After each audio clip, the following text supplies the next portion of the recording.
Yo! Went to back day in here with it's a boy David. Went to back day kan này đó na. Back day hi tu ti mai mai chin ni lawa. Ring rup pe de wa back day chin ni. Chu sang voi chu ka trong nem don lu tuk lawa. Trong nào ha nó rất nào. So I upon this guys went to back day ni gym akan suka nga tu na handar ko ania kan duai kan tlaya asan tu traffic ka zan sa tu ka Monday zing ania. Monday zing dar ria le dar ko in car hi traffic ai zo traffic jam da hi turu to ni Saturday lama leg day pon ra lu tu ka zuk le tu na po han ka ke hi mo Saturday ya ka leg day wang han ala in pam de so ne po se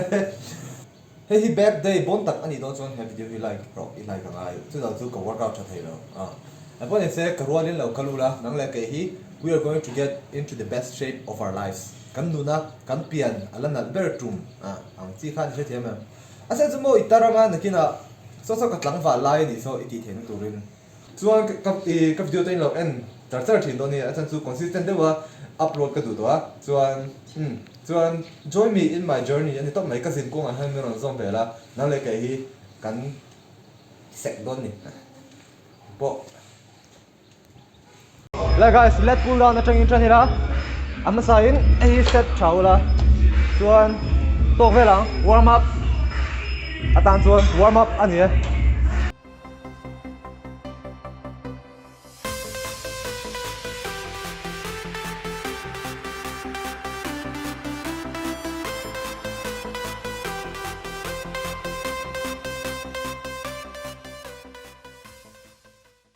set cut na working set cut na kaise samruk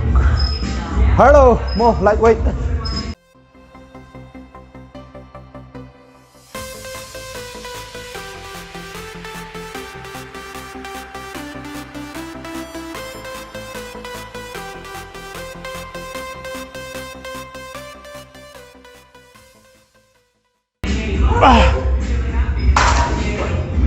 working set cut na thafio tong ka sia kaise samruk ania boy som pani ka tia kal pip pip ngai mai. The world ain't all sunshine and rainbows. It's a very mean and nasty place, and I don't care how tough you are, it will beat you to your knees and keep you there permanently if you let it. You, me, or nobody is gonna hit as hard as life. But it ain't about how hard you hit. It's about how hard you can get hit and keep moving forward. How much you can take and keep moving forward. That's how winning is done. Chu hang ka let's in pam na ni den ta ni ong sia pok sao. Guys, tuna unilateral exercise claim kan ti do na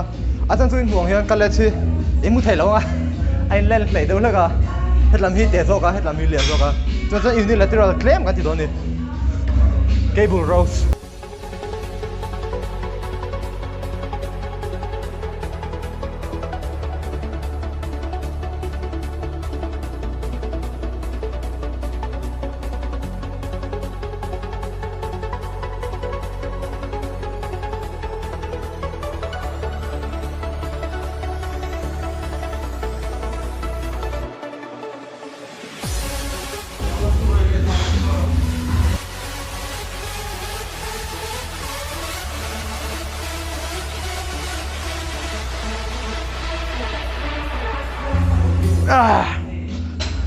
Acha tu na mi chu ma se ka duai na rich shata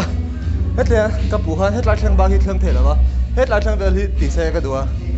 le claim in ka chu ka control thela wait thimo zoi ringot ani lo etiran dumbbell ke si so panga I zoi ta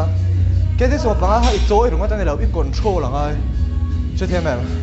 la guys incline T-bar ka ti dona incline T-bar here guys back exercise as one acha ber pol ka ti lo thai lo top 3 ani ang back exercise top 3 means one lat pull down incline T-bar le pull up ani ang pull up voi li thia ka thai chuan ma se mo ma kan son ve zel do lo mo poi te su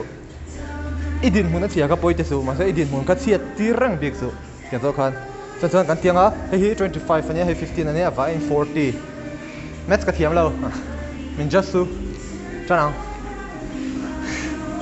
just support that T-bar row mo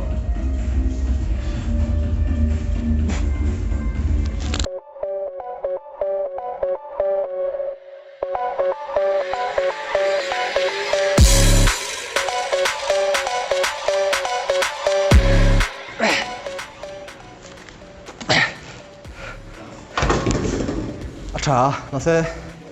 first 4 reps về ha cả ru cả lâu bị lâu đâu nữa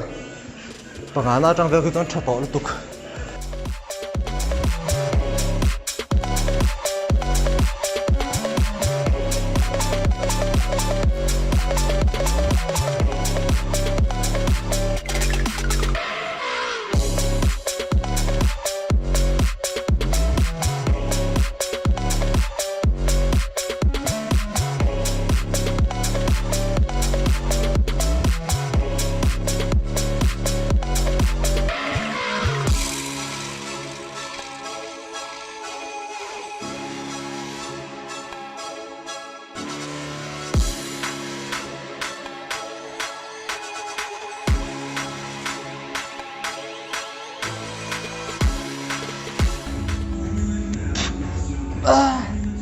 cái thì dáng lắm mà thế cái thì tấm thầy vắt xuống rồi đấy cái chảo to nhiều à bôi lâu set thùng nó về đó in ti chặt thầy to lâu han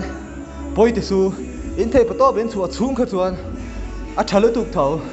set thùng nó nhá set khát nó ăn về lại là thầy thầu cái chuột set khát nó han thì trắng to lâu thì anh mày set thùng nó han chuột tiền về lắc lắc tụi han này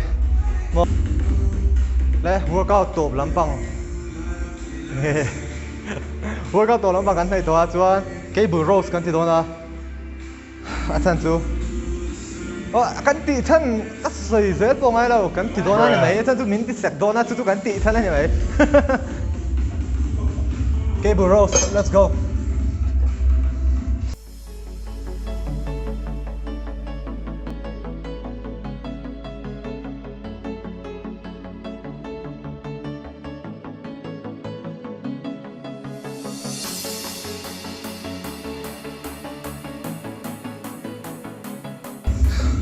अच्छा lu tuk tu ni ha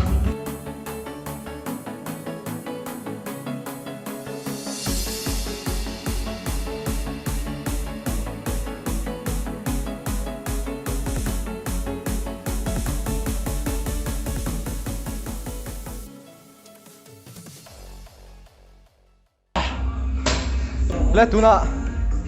pull over kal do ni la Keng bar ko naman saya, masih easy bar ang doon ah. Asan tuti easy na.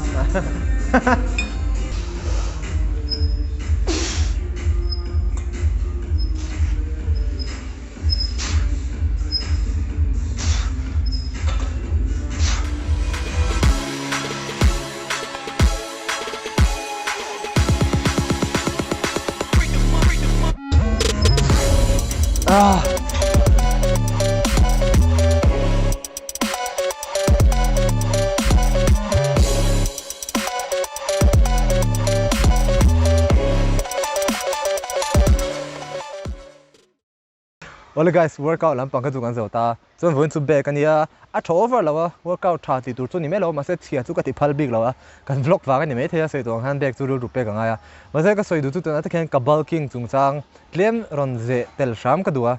e ka soi du chu gym ka kaltir kha chon ke ji som ruk pakwa ka nia nice ma ke ji som ruk pakwa ka nia tu na ke ji som sari paruka kan ni to a nget de win ke ji som sari paruk ka nia achangin som sari panga ka nia om je chu ka gain ve sheta ni chu ke ji som kwa chau ka tuma asan chu mo ke ji som kwa ka thawanga ke in bulk thanga lean bulking